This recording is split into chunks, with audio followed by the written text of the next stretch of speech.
आज इथं ओसनी धरणामध्ये आपण आलेलो आहोत.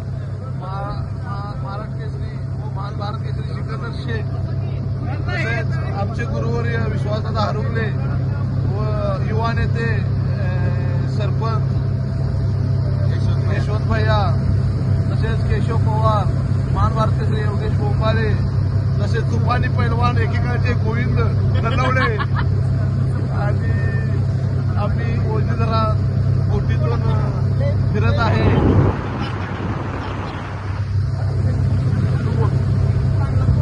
आज आम्ही बोटिंग करायला आलेलो आहे आपलं उजनी धरणामध्ये यशवंत भैया सोबत आणि सोबत आमचे गुरुवर्य यशवंतदादा हरुगले सोबत मी आणि आमचे सिनियर पहलवान सचिन पोजरे यांना, आमचे मोठे पहलवान योगेशदादा बोंबाळे आणि केशव पवार, आम्ही सगळेजण आज बोटिंग करायला आलेलो आहे.